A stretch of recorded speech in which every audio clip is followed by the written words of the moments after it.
Hey guys, welcome. I know we're not going live today, and I wanted to say thank you so much for your flexibility with that and for allowing me to go train my brain so that I can get prepared to teach pre-Avid next year. Today's lesson might be a little bit longer because this is all we have in terms of our interaction. So I want to make sure to give you lots to think about today so that we can be prepared for class for the rest of the week.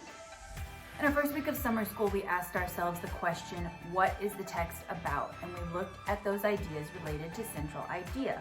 Last week, we asked ourselves, why was the text written? And we looked at concepts related to author's purpose. This week, we're going to look at how was the text written? And we're going to dive into text structure. If you were in my class and we were meeting in person, one thing you might notice in my classroom is that I have several boxes of Legos stacked on one of my shelves. The boxes look a little like this. And on a weekly basis, someone would inevitably ask, Miss Cosler, why do you have boxes of Legos? It's a good question, but I wouldn't answer it. I'd often answer something like this. That's classified. It's what? It's classified. I could tell you, but then I'd have to kill you. To which you might respond, What? Bro, what are you talking about, man? But the thing is, I like to keep it secret because it was an activity that I used to introduce text structure. If we were doing the activity together, I would put you in small groups and I'd give each group one of the boxes. Then I would give you a task, something you were supposed to create. Oftentimes I would say you needed to create a vehicle or mode of transport. And then I would turn you loose with your group mates to see what you made. Now I got everything from a car to a boat to a plane to a microwave on wheels to a mechanical sheep that somehow also could move things from one place to another. He comes and he goes like a wild wind that blows. Got a lot of different creations that fit that idea of transportation. Luckily I found a video online that kind of simulates the activity that I would do with you all if we were together in person. To better give you a visual of what this might look like, let's check out this video. As you're watching, keep these questions in your mind. What are these people being asked to do? What do they have available to them to do it? And how do they accomplish it? So, take a look at this video, keep those questions in mind, and we'll be right back. Friends, welcome to Brick by Brick. I'm your host, Adam Ward, and we have a very special show for you today. Now, today, I'm not gonna teach you how to build something specific. Actually, what I'm gonna do is conduct an experiment. Because when it comes to building with Lego, so many people out there have told me they don't have new enough bricks, or cool enough bricks, or specific enough pieces. And a lot of people just don't think they have enough bricks. Well, my friends, today we're gonna give a bunch of people just 15 different bricks. Every single person's gonna get the exact same bricks, and we're gonna see what they can create. One of the things I love about Lego is no matter what you have, as long as you're equipped with your imagination, you can make some pretty awesome stuff. Ready to see what they make? Let's check it out.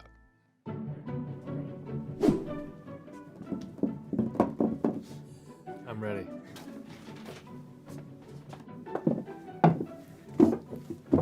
Hi, my name is Robbie and I'm 10 years old. My name is Stella and I'm 6 years old. My name is Faith and I'm 5. She's 10-5. So what do you want to build today? Gymnastics set. Perfect. Seems like a really random selection of It is. items here. Now I wish I had watched more Brick by Brick. This is really hard because they're all very different. Okay, all right, I might have an idea. Oh, you already know what you're doing right off the bat. Maybe I'll just start putting pieces together how I want and then see how they go. What are you doing? I don't know. I think I'm going for a treehouse, but I don't know yet. This is getting weird. See, this one is just like the odd man out. Oh, look at that. And whoa, I made a little guy. I don't know what it is, but I like it. This is a lightsaber. And then this is the Arc de Triomphe in Paris. Doesn't have to make sense, you know? This is the beam, and this is the dust for your hands. This is the water bottle. It's a coffee stirrer. So this is a laser blaster. This would be the barrel. This is a crystal that would focus the laser. This red piece here, I just think it looks pretty cool there. That's the nose. And I wanted to use the arch as a smiley face. And it also lets you sort of tilt the head a little bit to give it some character. It's my glasses holder. Patent pending. My name is Stella, and I built a gymnastics set. So my name is Katie, and today I made a little critter named Willie. My name is Robbie, and I built the Robbieville flag. Lift your hands, like. So friends, there you have it. We've got cities, we've got buildings, we've got modern pieces of art, we've got creatures, we've got weapons from the future, and animals, and activities, and monuments, all from the same 15 pieces. Isn't that amazing? And some people saw the same thing in pieces, like they saw the arc, and they thought about architecture, but some people saw it as a frown or a smile. Some people saw the tiny, round, see-through blue piece, and they put it up in the sky as like a light or a beacon. And some people saw pieces in totally different ways I'd never even considered them. And that's one of the really cool things that happens. When you don't have a ton of pieces, you start to look at them a little bit differently, and you start to see even more. So similar to the activity that I described, you may notice that all these people started out with the same Lego pieces, and they were just to create something new with it. And because they came to this activity with different perspectives and ideas, and because they made different decisions as they were constructing, they got lots and lots and lots of different creations. I didn't have my students do this activity just because we love Legos, although... Whoa! Legos are awesome! We did this activity to illustrate a point, and that point is it illustrated what an author does when they're structuring a text. All authors come to a writing task with the same Legos, the same pieces that they can use in any way they see fit to come up with the text overall. The smallest unit of those literary Legos is a word, right? The author takes the words, puts them together in a certain way to create a sentence. The author then takes that sentence, builds it in with other sentences to create a paragraph.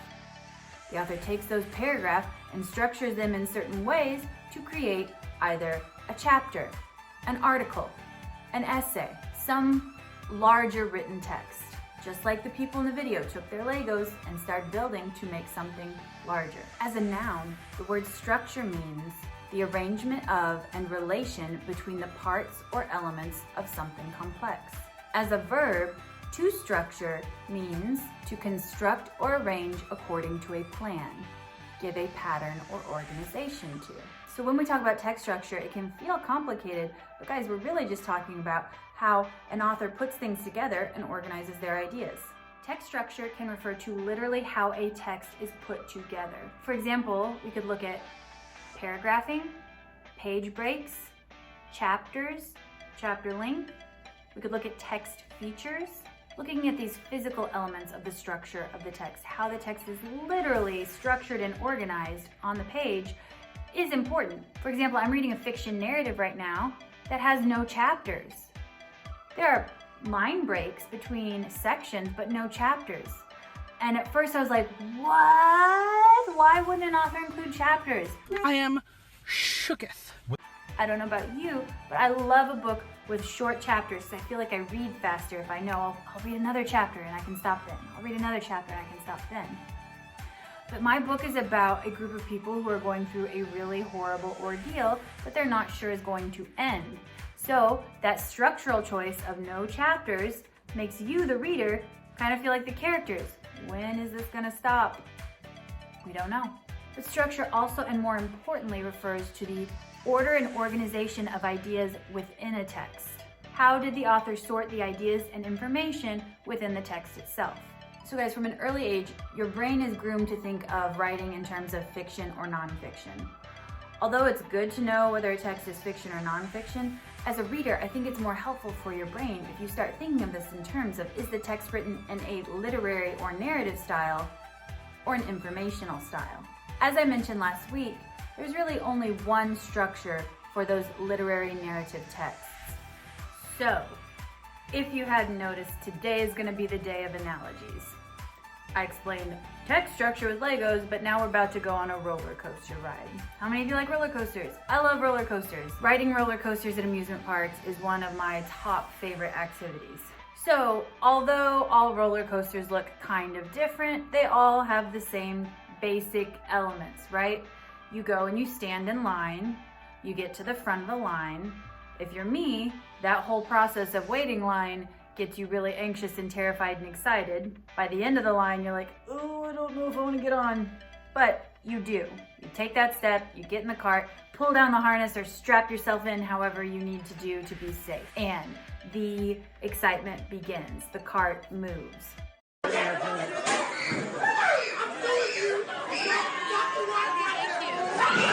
Now, this is the part where it can get a little different, but your standard roller coaster is going to take you up that big hill initially, right? Because you've got to get that momentum going to be able to do the rest of the ride. So we start moving, and then it's that tick, tick, tick, tick, tick, tick, tick, tick, tick, tick, tick, tick, tick, tick, tick, tick, tick, tick, tick. As you go up that hill and you're thinking, my gosh, what have I done? As you go up that hill, the excitement and the nervous energy and the tension just keeps building and building, and you're like, why did I do this?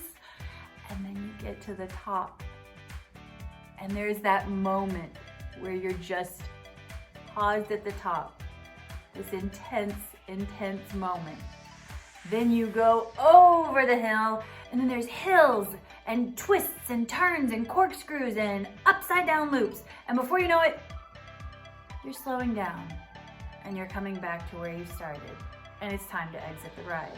If you're a lunatic like me, you're ready to go get in line again. Now, I'm not just talking about roller coasters because I'm nostalgic for amusement parks and I'd love to ride one right now. I'm talking about roller coasters because it's a perfect model for how plot develops in a narrative text. All narratives start out with exposition. Exposition is the introduction to the story where you meet your main character and learn a little bit about them. You learn about the setting of the story and maybe meet some other major characters. In the roller coaster analogy, that's like getting in line. I'm looking at the ride, I'm familiarizing myself with how it works, I'm kind of assessing the line, how long do I have to wait to get there? I'm listening to people scream as they ride the roller coaster and deciding how terrified I need to be. And then I get to the front of the line, right? I have that choice whether or not to get on the ride or to exit and go wait for my friends at the end. Once I get on the ride and the ride starts moving, that's when we have the excitement. That's like conflict in a text. Conflict is some kind of problem or complicating factor that makes the plot move forward. If we didn't have conflict in a story, you wouldn't ever get off the ground.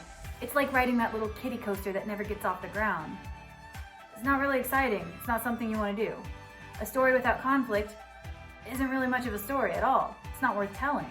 So conflict, that driving force, that tension that moves us forward,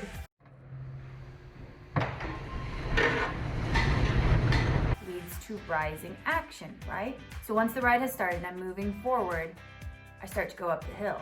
And as I described earlier, things get more and more intense.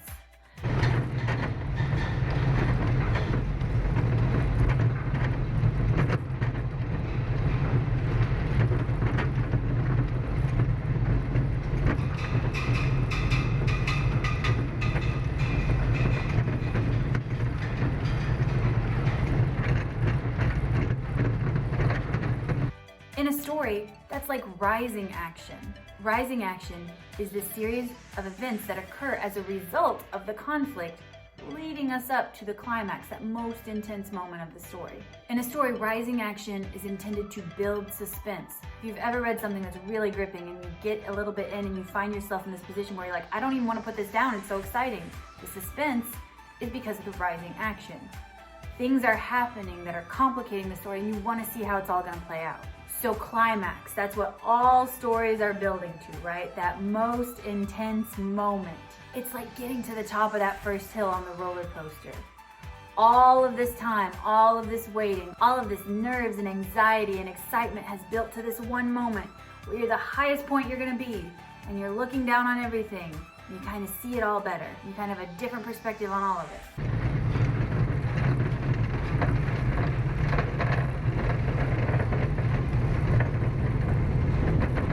climax in a story. It's that most intense moment, the moment you have been waiting for. If we were on the roller coaster and we got to the top of the hill and we stayed there forever,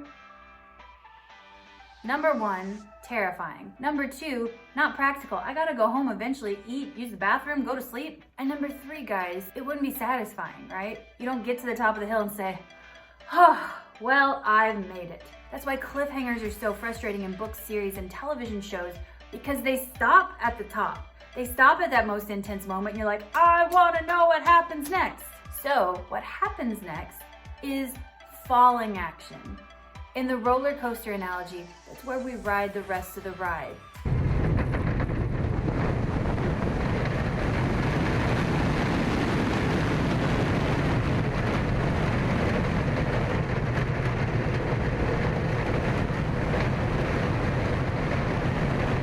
In a story, it's where we find out what's going to happen after that intense moment, and we start relieving some of the suspense and tension, working toward the resolution. The resolution is how the story wraps up.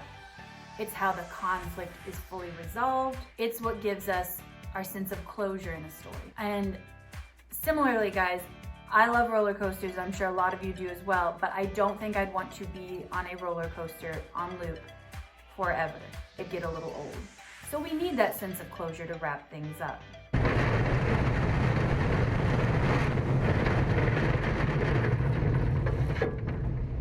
A lot of times the resolution is where the theme of the story becomes very clear. Themes rarely are thrown in at the end. Usually it's something the author has been building to all along, but it doesn't become completely clear until the story's conclusion. So, I know that was a rather lengthy explanation, but with literary texts, with narratives, there really is only the one way to structure it. So that's why I went into it in so much depth. With informational text, there are infinitely more possibilities. There's no one structure for how to share information, because all types of information are a little bit different. It wouldn't make sense to talk about a historical event the same way you talk about photosynthesis in plants. There are 5 common types of text structures, and today we're just going to briefly introduce you to each of the 5.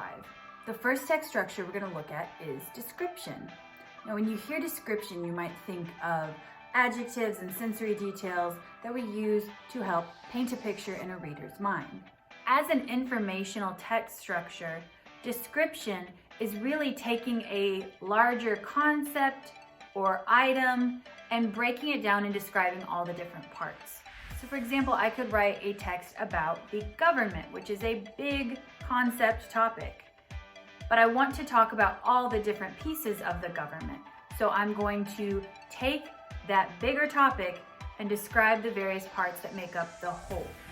So the different levels of government, the different branches of government, and how each of them works on their own to make the bigger structure. So for description, I often think of something like a science textbook or something where you are getting descriptions of processes or larger systems explained to you. How do I know I'm reading something with a description text structure? Just keep in mind it will be something where a whole larger concept is being broken down and described. Here are some signal words that will tell you that the structure of what you're reading is description.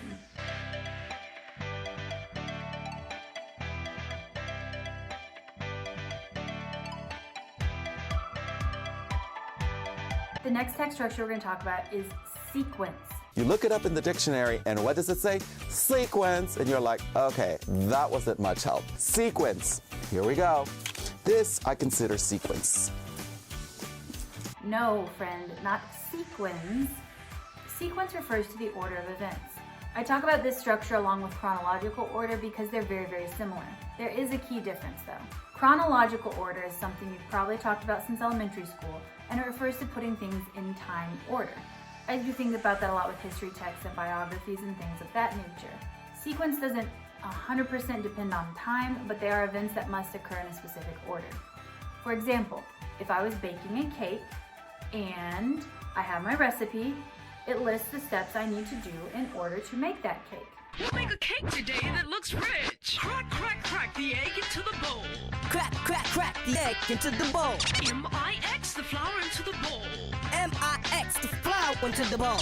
But if I disregard that structure and follow those steps in whatever order makes sense to me, the cake may not turn out very well. If I put the egg in the bowl before I crack it, cake's gonna be a little crunchy. If I decide to put all the ingredients in the pan and put them in the oven before I've properly mixed them, ew, I can't even imagine.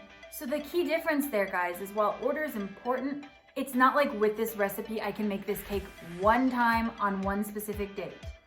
I can make this cake as often as I'd like, but every time I bake the cake, I have to follow the steps in order. So sequence refers to a text whose structure must follow a specific order. Directions, recipes, how-tos, guides like that. So how do I know I'm reading a text with sequence structure? I just look and see, are things placed in a specific order for a specific reason or in time order? The signal words are critical for identifying sequence. Look at these important signal words that will help you determine if you are reading something with a sequence structure.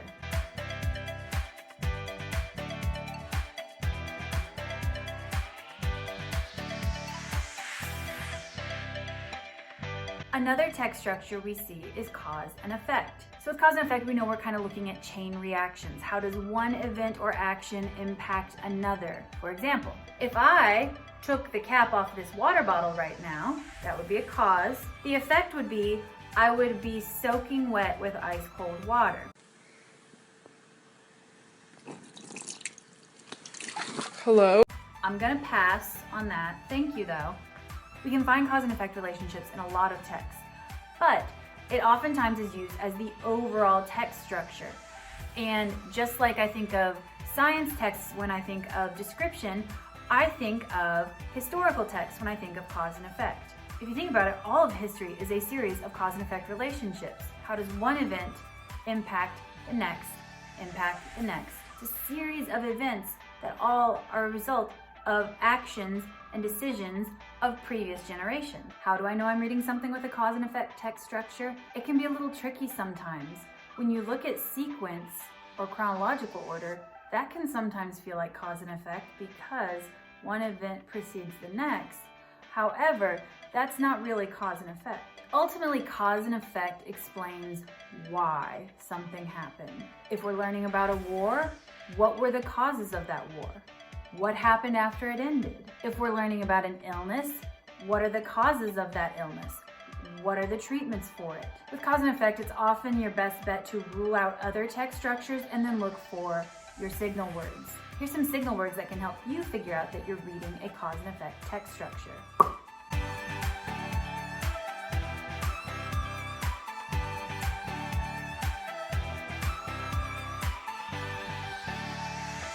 Compare and contrast structures when we take at least two different ideas, concepts, objects, and we discuss similarities and differences between the two. Compare and contrast can really fall in any category, in any content area. And the goal is not just to point out those similarities and differences, the goal is to get you to think a little more deeply about them and what they show. The real learning comes from the bigger understanding of why these similarities and differences are important. For example, for compare and contrast, you could be looking at how two different authors approach the same topic and looking at the similarities and differences there. For example, Walt Whitman and Langston Hughes wrote two very similar poems with similar titles, but they were showing different things. We could compare and contrast what their messages were. In science, you could be comparing and contrasting inventors or theorists. Thomas Edison and Nikola Tesla were both instrumental in the harnessing of electricity and the invention of indoor lighting, but they had very different approaches. So we could compare and contrast their contributions to science. How do I know I'm reading something with a compare and contrast structure? One of the most obvious clues is you have two or more subjects being described. Then, as we've said all along, you're gonna wanna look at those signal words. Here are some signal words that can help you figure out if you're reading a compare and contrast text structure.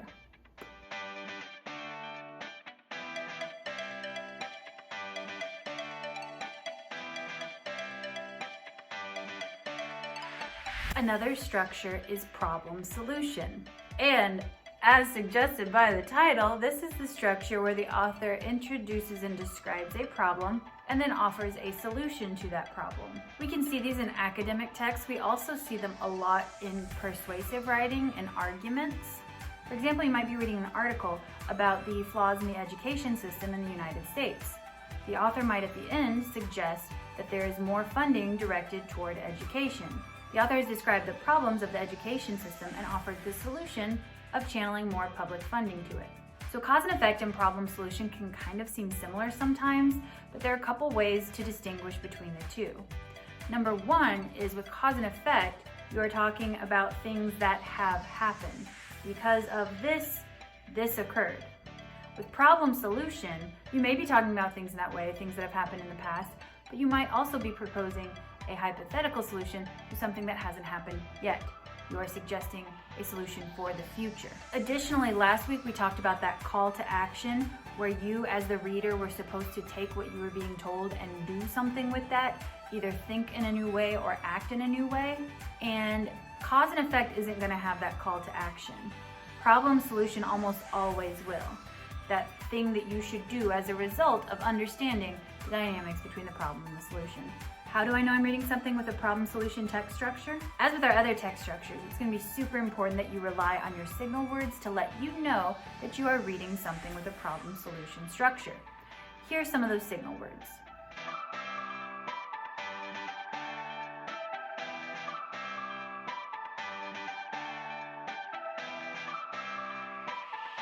Whew! So I know that was a lot of information all packed into one video.